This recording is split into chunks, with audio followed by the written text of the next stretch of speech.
Hello! Welcome back. Today we're here to talk about 2012's The Amazing Spider-Man. A little bit of background here. When this movie first came out, I was convinced it was the best Spider-Man movie because it was not Tobey Maguire, and that's all I cared about. I'm no longer convinced. Rewatching it last week, yeah, I'm no longer convinced either. I still like it okay, but it has a lot of issues. Main issue? Ryder doesn't know who Spider-Man is. Yeah, there was mostly writing issues with it. Let's just start off with the plot and story. So basically, you have the origin story of Spider-Man here, but they don't focus on the origin very much. So, like, okay, here's the thing. It starts off, Peter's a little kid, his parents run away mysteriously because someone broke into their house, and there's a lot of mystery going on. So he gets dropped off with his aunt and uncle and never sees his parents again. And we never talk about it again, except for one really weird scene where he's like... where Uncle Ben is like, hey, Peter, really irresponsible for you to leave your aunt like that when I specifically asked you to go pick her up. And he goes, oh, yeah? Well, why is my dad dead? Yeah, and I'm paraphrasing there, but that's the only other time they mention it. Well, no, because he finds his dad's briefcase, and that sets him on, like, a... Sure. He sees his dad's briefcase, and that sets him on this journey to Oscorp, where he meets Dr. Connors, and he gets bitten by a spider, and he has, like, the origin start. But what's interesting to me about this movie, and I have mixed feelings about this... He gets bitten, there's the scene where he discovers he has powers on a train, where he beats up a bunch of people by accident, which is kind of funny. That scene was one of the better scenes. Yeah, so he accidentally beats up a bunch of people on a train, and then he's like, whoa, I have powers. But then he, like, doesn't seem to care all that much, because he's more interested in helping Dr. Connors, and, like, being with Gwen. Like, I honestly wonder if his goal was to get rid of his powers, and that's why he was... Well, he was in... because Dr. Connors... That's not true, because, yeah, he was trying to synthesize so that they could get genes in humans. Yeah, like, Dr. Connors was a friend of his weirdo. dad's, and that's, like, he saw a picture of him and his dad and Dr. Connors, and so he wanted to help Dr. Connors, I think, because he knew his dad. I don't really... There wasn't a lot of, like, explanation of why he wanted to help Dr. Connors as much as he did. But that was the main, what he seemed mostly interested in doing. So, like, there were a couple scenes where he used his powers to get revenge on the bully.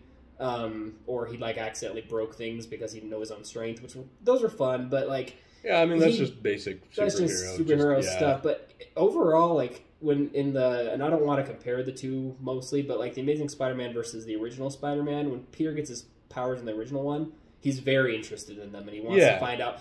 This Peter Parker didn't seem to care all that much that he had powers until his uncle dies. And then he goes off on a revenge streak. And that's kind of what drives him to become Spider-Man. So he's more of a vengeful hero. Yeah, which I didn't like. I didn't like that a whole lot. Spider-Man, but it's cool. Yeah. It's whatever. So he becomes this vengeful hero, and then Dr. Connors, because Peter helped him, was able to synthesize a lizard DNA thing that turns him into a lizard. And then Peter feels bad that he did that. So now he tries to stop the lizard. So... And this is more a character thing I'm going to talk a little bit about later about how Spider-Man is portrayed in this movie, but that's basically the story of The Amazing Spider-Man, and there's a lot of just little subplots that open up in it. And never close, but that's fine. Look, here's another thing. He gets bit by the radioactive spider, right? And then the spider dies, but then also a whole bunch of other spiders die, so that's my main question is, why was he the first person to get bit by this? There was a massive room of spiders. I have no clue what they were doing with them. Yeah. And he was the only person to get bit, which is sick, all right? But, and you know, the whole point of Spider-Man, in my most humble opinion, and it's not, because I feel like I'm a Spider-Man connoisseur, but I think that the most important thing about Spider-Man is that anybody could have gotten his powers if they had just been in the right place at the right time, but it just so happened to be the right guy, Peter Parker, right? And so that's what I really like about Spider-Man. They kind of crap all over that in this series, but that's fine. We're not talking about the series, we're just talking about this one movie. But his genes get spliced with the spider genes, right? In the same way that the lizard's genes get... Well, Dr. Connor's genes get spliced with a lizard, right? And then they come up with an antidote that separates those genes. But apparently only for the lizard? Because Spider-Man still has spider powers after that gas goes off. Yeah. What? The science of this movie is not... I mean, okay, and I'll say this. Science in all superhero movies is stretched by a lot. Yeah. But this one, they don't really explain, like, Gwen Stacy comes up with the antidote for the lizard, but it never explains how she did or how she knew how to do that. She just did it. So, like... You're referring probably to more like a comic strip of it separating the DNA. They don't even explain that that's what they did. It just, a blue cloud rains down, and then the lizard turns back. Because blue is the opposite of green, don't yeah, you know? exactly. So all lizards turn back into humans. Yeah, but apparently spiders don't. I just don't. I don't understand. It didn't really make a lot of sense, but whatever. Because in the comics, when they create the thing that turns the lizard back into human, it also works on Spider-Man. Or at the very least, if you're in the '90s TV show, you turn into the man spider, and that would have been worth seeing. Yeah, I've never seen that series all the way. But anyway, so as far as the plot goes, I felt like this was one of the movies. There was a bunch of subplots, but strangely enough, it felt pretty focused for how unfocused it actually was. Like, when I think about it, I'm like, wow, that was pretty unfocused. But when I was watching it, I was like, this is actually a pretty well, like, drawn out story. So there was never a point where I was like, wait, what? But it, like, all made sense. It all flowed pretty well for me. But it wasn't all that interesting. That was one of the problems I had. I didn't find the movie interesting up until the lizard starts showing up. Then it starts getting a little bit more interesting. So I gave the plot and story a 3. I think it's good. It just is a little slow, and it's a little distracted at times, and doesn't ever really finish what it's trying to do. I gave it a significantly lower score than that. I gave it a 1.5. Cut that sucker right in half. But here's the thing, and this is how I justify it. I have I have several major gripes with this movie, and the biggest one is I feel like the writers of this movie never read a Spider-Man comic. I feel like they didn't know who the character was supposed to be, and because they didn't know who the character was supposed to be, you had a lot of plots that just didn't add up. They just didn't make the Spider-Man story. They made a story about a guy with spider powers, and if you've not called him Peter Parker, had you said, this is Ben Reilly or somebody else, I would have been like, oh, okay. But they called him Peter Parker. And because of that, the story was just not a Spider-Man story. It just didn't ring Spider-Man to me. So I gave it a 1.5.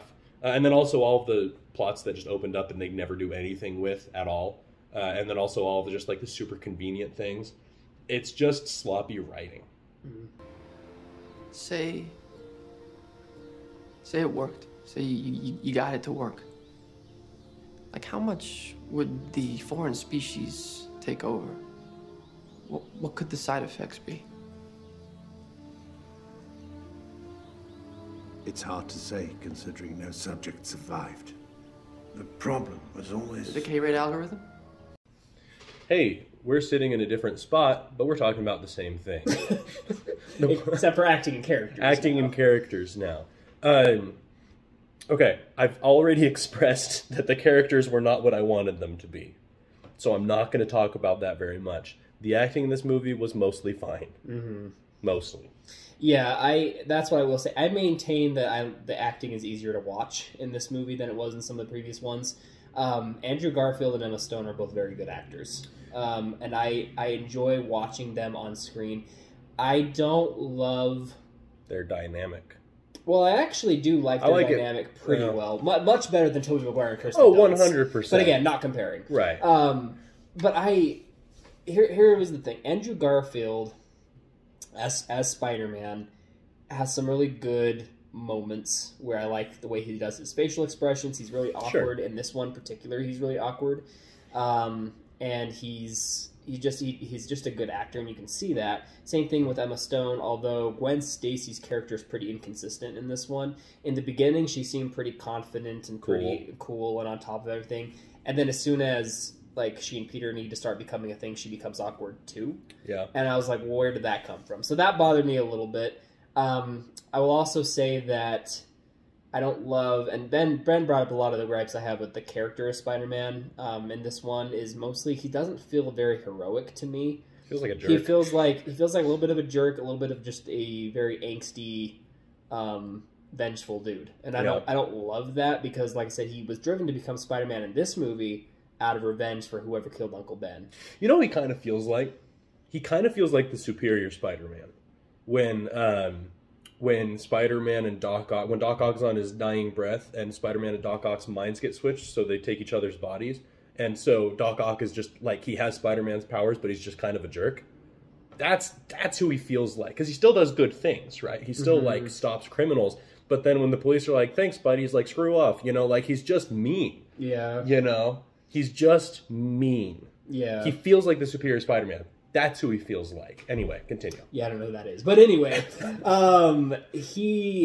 so like there's one scene where he's redemptive as Spider-Man, it feels like to me. That's when he saves a kid's life.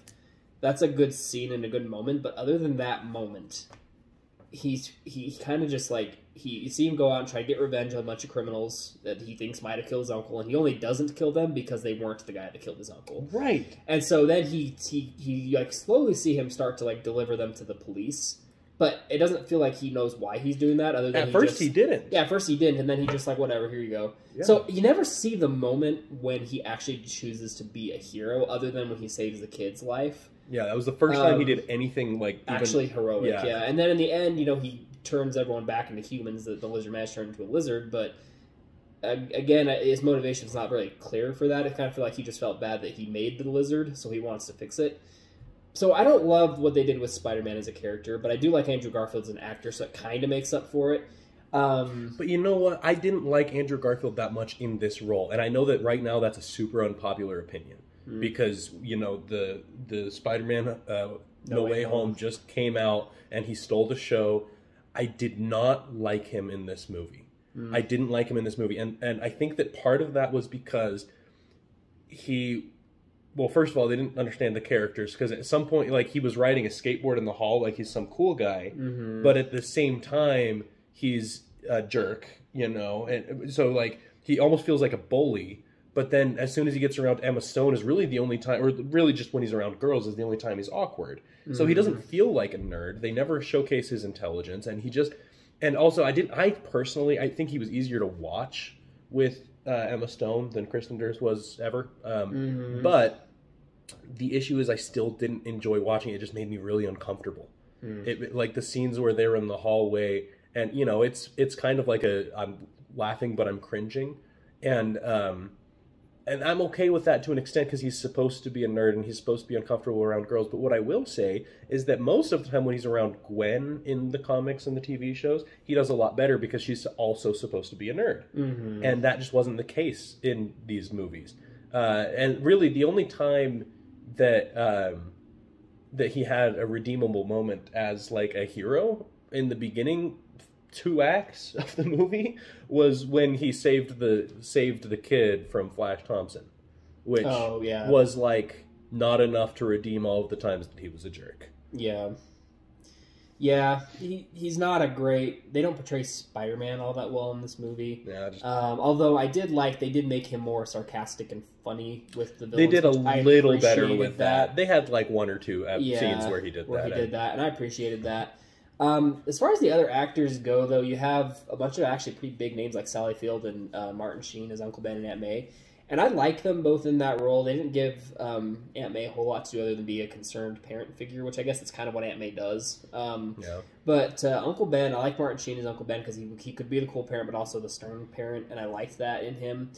I like whatever the dude's name is that plays Dr. Connors. I think he does a good job there. But the Lizard is not nearly as memorable of a villain as like some of the other ones that we have in Spider-Man movies. So he's good. He's fine. Just not all that memorable. Forgot to mention Uncle Ben. Yeah, he was fine, but the scene where he dies was some of Andrew Garfield's probably worst acting. Uncle Ben, Uncle Ben! Yeah, that's not a great moment. It was not a great moment. Look, characters is like a -2, all right? Acting is like maybe a 3, so we're going to give it a 1. So, yeah, Ben and I have very different opinions on this movie, because I gave the acting characters a 3.5, because other than I don't love what they did with some of the characters, I like it.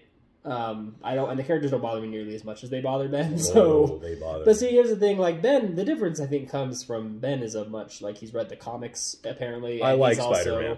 He's also watched a bunch of TV shows. My exposure to Spider-Man was a computer game that I played as a kid and the movies. So I don't really have a lot of, and we had like a little library book we check out sometimes. But yeah, well, then it was in the comics. It was earlier in our lives.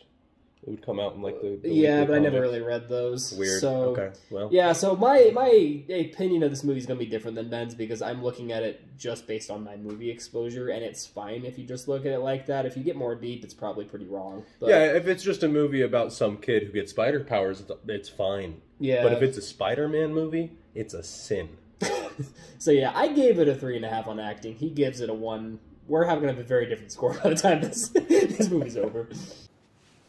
So, you want to, I don't know. Want what? I don't know. Just, I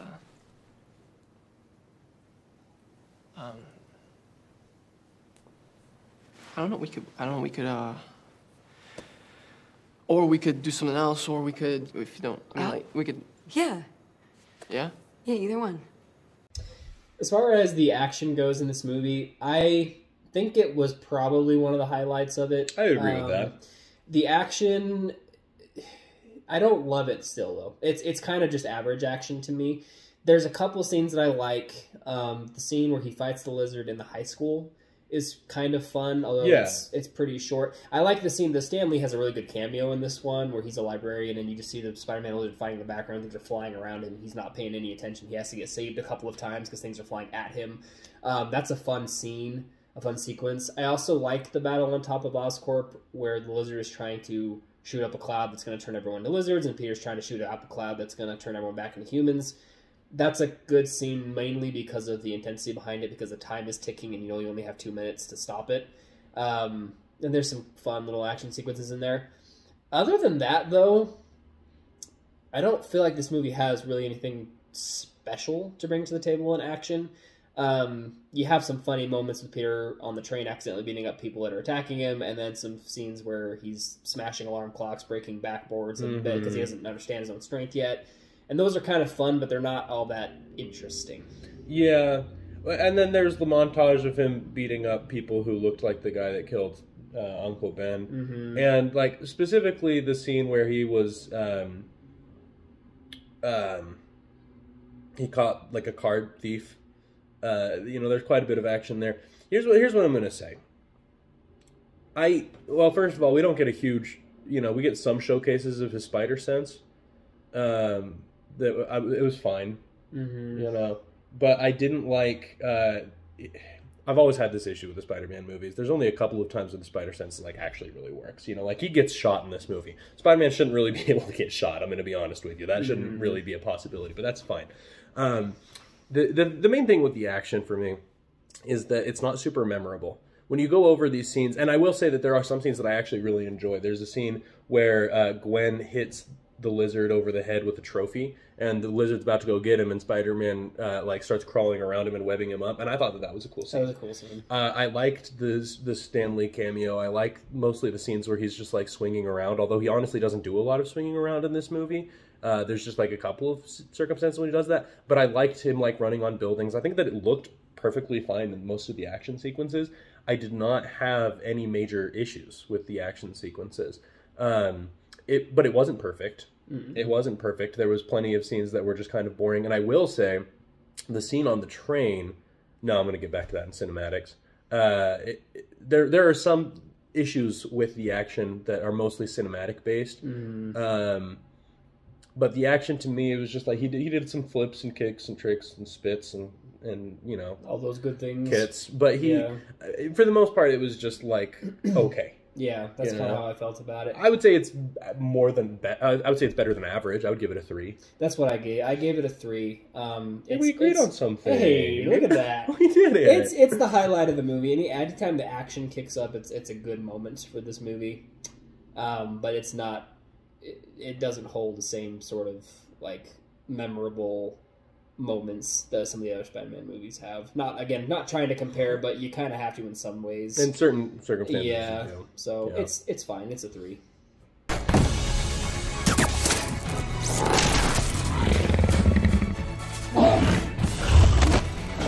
Now thinking straight, Doc. Stop this! This isn't you!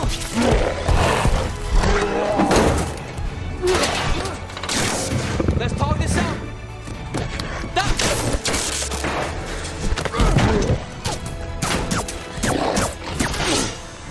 Oh boy. Cinematically, this movie was all over the place. Some parts of it were really good. Mm-hmm. Some parts of it were really bad.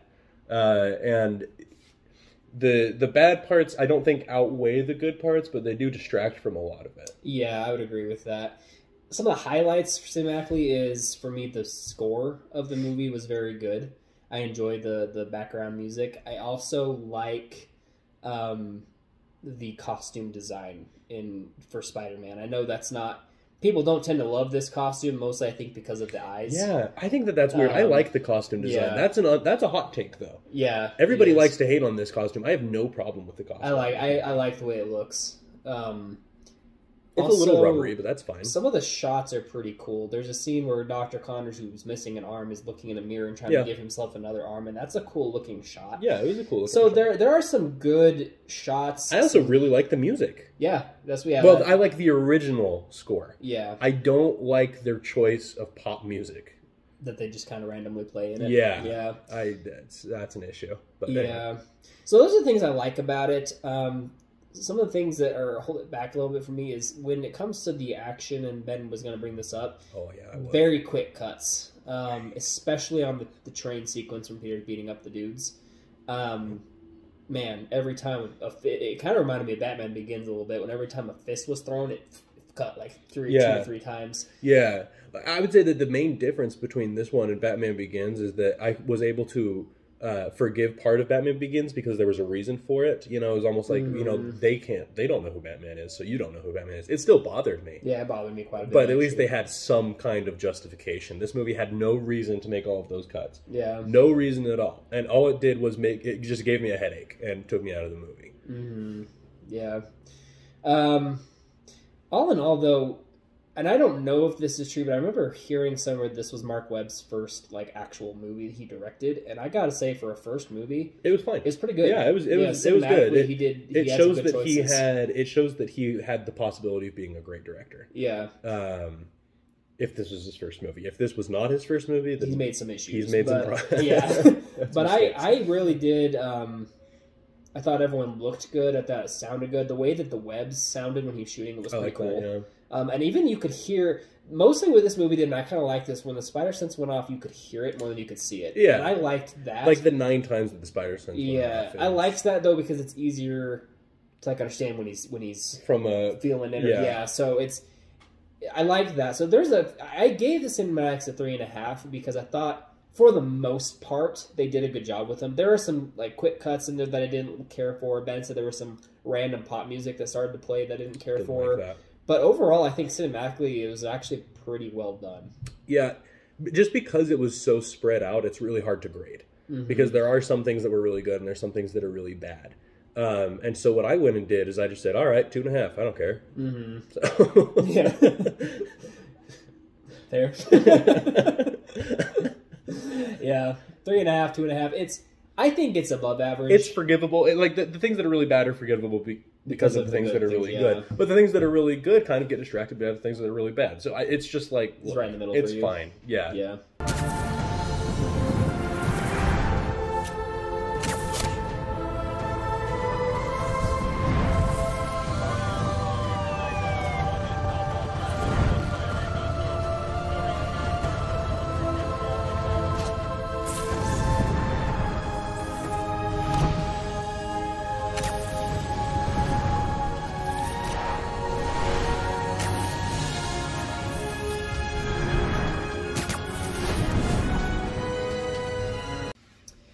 On an entertainment scale, this one, I'm not going to say it's as boring as some of the other ones that we've watched, but I will say it felt really long. I was pretty ready for it to be over by a halfway point. And nothing really had happened by that point. Yeah, that's the thing. And I think that's why... It feels longer than it actually is. It's not a long movie. It's only a little over 2 hours, I think. So it's actually fairly short for a superhero movie, but it doesn't have enough... And I think this is part of the problem with any movie that tries to include too many plot points. When you have so much going on that nobody can really focus on anything in particular, it's hard to get people hooked. Yeah. Because every time you start to get into one thing, it jumps to another thing. And this movie's not as bad as that as some of the other ones that we've watched. Oh, sure. But there are moments when it does that, and it's hard to get really invested because of that.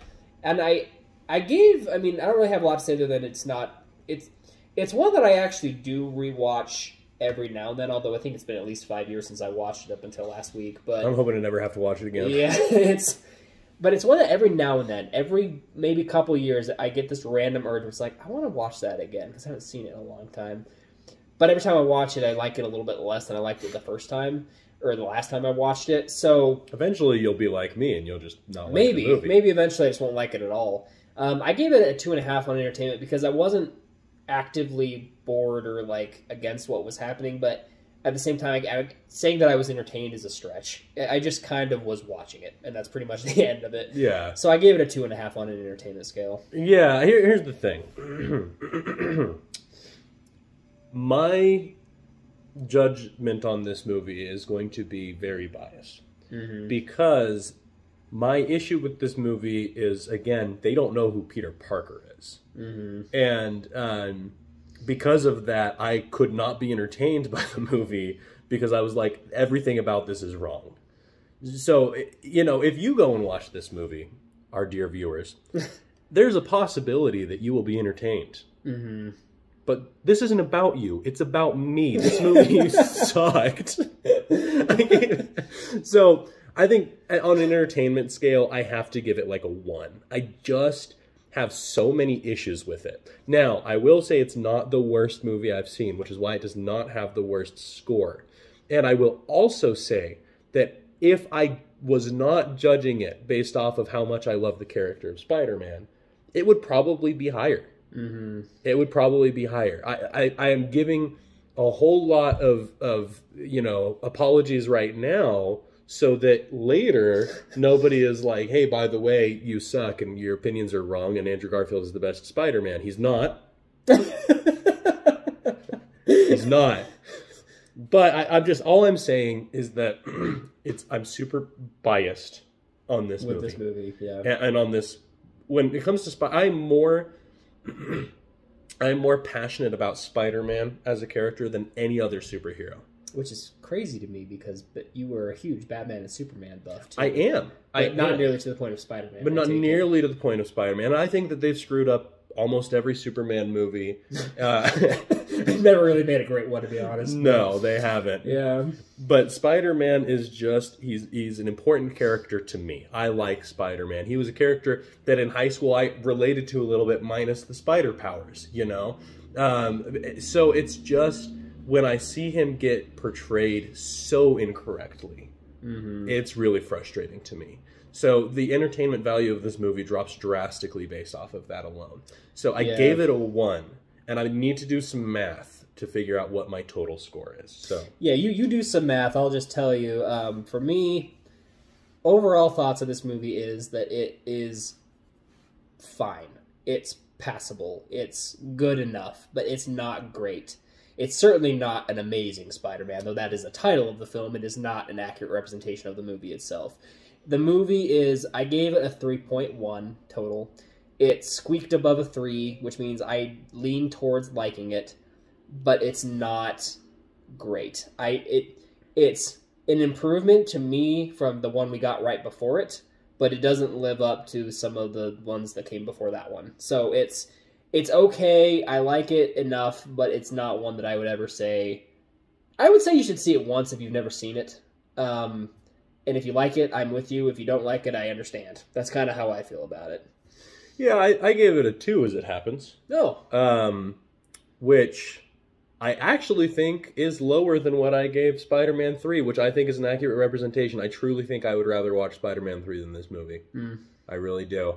Although, that movie is not without its many faults. But yeah, so here's the thing. If you haven't seen Spider-Man, or The Amazing Spider-Man, and you like Spider-Man, don't watch it. It's not worth it. But if you... Well, okay. I'm gonna argue with that a little bit. If you've read the comics of Spider-Man and you love the comics... Yeah, that's what I mean. If you like Spider-Man as a character, you're not going to like this movie. Well, I like Spider-Man as a character, but I like this movie. You like the portrayals of Spider-Man in movies. It's not the same thing. Spider-Man as a character is much more diverse than what we've seen. And this movie is an inaccurate representation of Spider-Man as a character. If you don't care, then you might like this movie. He seems to, so maybe you will too. If you do care, stay away. if you haven't already seen it. There's no way, if you like Spider-Man as a character, there's no way you didn't see this movie. So yeah, that's fair. I'm preaching to exactly nobody, but yeah. That's where we are. All right, so 3.1, 2.0. In the middle, it's what, a 2.55. 2.55. So it's average. It's very an average movie. film. It seems to me like this is the most that we've disagreed on a movie since Batman 1966. Yeah. And I anticipate that we will have more movies like that upcoming. I think that we start to diversify a little bit more with these upcoming movies. But what I will say, I'm very excited to say that next week we will be reviewing not Batman Returns. We did that a long time ago. We're doing The Dark Knight Rises, the last movie for 2012. And I don't think that I've ever stayed awake through this whole movie. I remember last time I fell asleep in the first act and I woke up and all of a sudden things were happening. So yeah, well, we'll talk about that next time. I will just say this is not my favorite Batman movie, but I'm excited to watch it for the very first time. Anyway, thank you guys so much for watching this really long video of The Amazing Spider-Man. We appreciate your views, and we will see you guys next week. Yeah, and our videos are always going to be longer when we don't like the movie. That's true. Anyways. Talking about you, Fan4Stick. All right, bye, guys.